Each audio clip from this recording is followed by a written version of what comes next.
Olá, tudo bem? Que a paz do Senhor esteja aí com você na sua casa, com a sua família. E eu quero, nesse dia, compartilhar com vocês um pouquinho sobre a minha transformação de vida. E também sobre a importância de permitirmos que Deus também transforme as nossas vidas. Que você transforme a sua vida, né? Que todos aqueles que nos escutam, que eles possam compreender a necessidade de termos uma vida transformada, certo?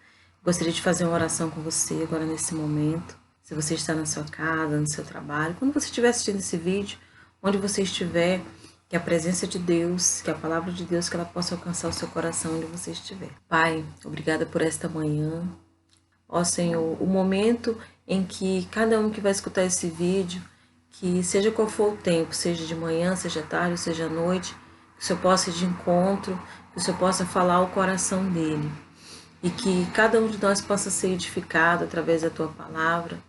E que tudo que o Senhor tem operado em nossas vidas, ó Senhor, possa servir, Pai, ó Deus, de testemunho, possa servir, Senhor, de motivação para todos aqueles que vão estar escutando, Pai. Ó Deus, esta reflexão neste dia. Por isso pedimos que o Senhor fale aos nossos corações e que o Senhor continue conosco, em nome de Jesus. Amém? Eu quero compartilhar com você um pouquinho da minha transformação de vida. Eu me converti aos 21 anos de idade e você sabe que essa idade, 21 anos, né? Nós estamos naquela fase de ser independentes, nós queremos viver a nossa própria vida, não queremos saber de ordens, enfim. E de extravasar, de curtir. E nessa idade eu tomei uma decisão contrária, né? Tomei a decisão de parar tudo e entregar minha vida para Jesus. Na verdade, o que me levou a tomar essa decisão aos 21 anos, né, foi o que aconteceu durante, né, a minha infância, a minha juventude. Eu fui diagnosticada, né, ainda bem criança, com uma enfermidade que os médicos diziam que não tinha cura. Então isso me causou assim uma série de transtornos, de dificuldades, sabe, por conta da medicação que eu tomava e também somente pelo fato de saber que você não é uma criança normal. Então, assim, eu não me considerava normal porque todo mundo me tratava como uma menina, né, na minha casa. Minha irmã, ela tem uma doença. O meu pai e minha mãe, a minha filha é doente, né? Então, assim, eu me achava mesmo diferente, por quê? Porque eu era doente. E quando eu ia na consulta médica, o médico dizia, olha, você não pode fazer isso, você não pode fazer aquilo, porque senão pode ocorrer isso, pode ocorrer aquilo. Então, assim, aquilo tudo me colocava dentro de uma caixa, né? Eu me sentia como uma prisão mesmo. Aí eu fui crescendo com isso, né? Então, essas dificuldades que eu tinha, né, eu tinha para essa barreira que eu tinha dentro de mim, essa sensação de inferioridade, de ser diferente dos outros, né, de me sentir, né, inferior. Então, assim, o que eu fazia para que eu me enturmasse, por exemplo, com os meus amigos da escola?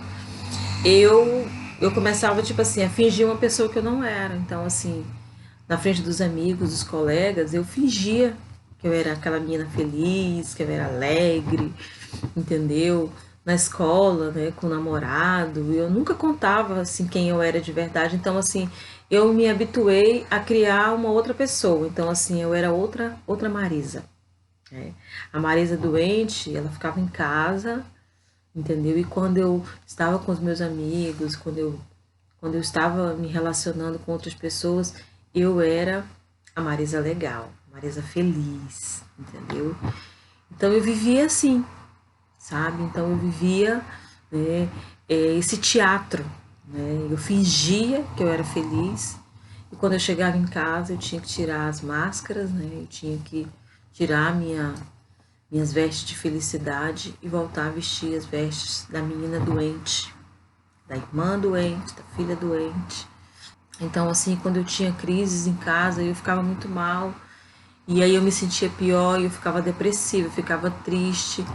Mas quando eu precisava ir para a escola, quando eu precisava me encontrar com meu namorado, quando eu precisava estar com outras pessoas, eu vestia aquela roupa de alegre, de feliz, de menina feliz. Então eu não me abria com ninguém, eu não contava nada para ninguém, é assim que eu vivia. E isso levou, né, a nossa família, minha mãe, né, ela em busca de ver a cura, de buscar algo que pudesse me fazer melhorar. Nós buscamos em muitas religiões, batemos em muitas portas. E isso, né, querido, nos levou a nos tornar mais duros de coração ainda. Por quê? Porque eu já tinha aquela dificuldade por saber que eu tinha uma doença incurável e de ser tratada de uma maneira, né, que no caso a maneira que eu era tratada como uma menina que tem problema, que era doente. Então eu não me sentia normal. Eu visitava outras religiões quando nós buscávamos ajuda, eu me sentia ainda pior. Por quê? Porque cada lugar que nós íamos, cada tipo de ritual que nós tínhamos que fazer, cada tipo de coisa que eu tinha que praticar, sabe? E eu não via melhora nenhuma, não via mudança nenhuma na minha vida, dentro de mim. O que acontecia? Eu ficava pior. E todos esses lugares que nós íamos, né, sempre eles falavam Deus, Deus está aqui, Deus, vamos invocar Deus, Deus, Deus. Então, eu criei no meu coração, assim, uma versão por Deus, porque eu ficava, Deus está nesses lugares, eu tenho problema. Como é que eu e outras pessoas vão nesses lugares e eles continuam do mesmo jeito? Acho que Deus nem existe. Eu me lembro que certa vez, eu já aos 21 anos, aos 20 anos, né, antes de me converter, eu mesmo falei, eu não quero mais saber de ir para esses lugares, de religião, de Deus. Eu acho que Deus nem existe, nem se importa comigo. Se ele se importasse comigo, eu não estava vivendo desse jeito. Então eu quero viver minha vida, eu não quero saber vou terminar meus estudos, eu vou ficar com meu namorado, enfim, eu vou continuar saindo com meus amigos para as baladas, que nós saíamos muito no final de semana. Então, assim, eu disse, essa é a vida que eu vou viver, eu não tô nem aí, eu não quero saber. Entendeu? Então, tipo assim, vou continuar meu teatro porque eu sou mais feliz com o meu teatro. Então foi isso que eu pensei. E por insistência de uma amiga, né, que fazia parte do nosso grupinho lá da balada, ela insistiu muito comigo para que eu visitasse a igreja que ela tinha se batizado, né? Ela tinha mudado de vida e todo mundo da galera percebeu que ela não frequentava mais os lugares que a gente frequentava. E ela começou a me convidar, insistia. E até que eu fui, né, fazer essa visita na igreja dela. E esse dia realmente foi um dia que Deus preparou para mim, porque quando eu cheguei lá toda armada, né, eu realmente fui quebrantada. Deus realmente ministrou no meu coração e eu consegui sentir uma paz que eu nunca tinha sentido na minha vida. E aí, amados, a partir do momento que eu tomei a decisão, né, depois de eu comecei a frequentar, e quando eu comecei a frequentar, eu comecei a pesquisar sobre Jesus, pesquisar sobre Deus, ler mais para me conhecer mais, e eu acabei realmente me apaixonando por Ele. Sabe, é um amor que não diminui, é um amor que vai só aumentando cada dia mais. E graças a Deus, né, amados, nós estamos nessa caminhada, nessa jornada com o Senhor. E a partir do momento que eu tomei essa decisão, o que iniciou ali? Se iniciou um processo na minha vida. Né? Um processo de quê? De mudança. Né? Nesse processo de mudança, é necessário que cada um faça a sua parte. Né? Então, Jesus fez a parte dele, a palavra de Deus faz a parte dela, o Espírito Santo, como nosso guia, faz a parte dele, e eu preciso fazer a minha parte nesse processo. Qual é a minha parte nesse processo? Qual foi a minha parte? Foi decidir, né? Eu tomei a decisão. E tem um texto que eu gosto muito também, que eu acredito que todos vocês conheçam, que está em 2 Coríntios, no capítulo 5, 17, que fala sobre a nova criatura, né? Paulo diz assim, olha, aquele que está em Cristo, nova criatura é. Então, assim, a partir do momento que eu tomei aquela decisão de servir a Jesus, eu também queria uma mudança na minha vida. Porque eu vivia um teatro, né? Eu era a Marisa doente, feliz em casa, e na rua eu era a Marisa alegre, que não tem problema nenhum. Mas eu estava cansada de fazer esse teatro. E quando eu conheci a Jesus, quando eu comecei, né, a descobrir quem era e o que ele tinha para me oferecer, o que ele tinha feito por mim, eu descobri que ele me aceitava do jeito que eu era. Eu não precisava mais colocar máscara, não precisava mais fazer teatro. Então isso, queridos, trouxe para mim, sabe assim, uma paz, sabe assim, quando você pode ser você mesmo, você não precisa fingir nada para ninguém. Era assim que eu me sentia. Eu me sentia à vontade. Eu me sentia realmente pronta para me abrir, sabe, para que ele pudesse fazer em mim o que ele quisesse, sabe? E quando eu leio esse texto que nós lemos agora, de Romanos, capítulo 12, onde ele fala que nós precisamos, né, mudar a nossa maneira de pensar. Isso nos faz lembrar o quê? Né? Quando a gente fala em mudança, quando a gente fala em transformação, né, nós podemos, por exemplo, eu quero saber o que é transformação. Quando você olha, por exemplo, no dicionário, a palavra transformação no dicionário quer dizer mudança, entendeu? Mudança de vida, mudança de caráter.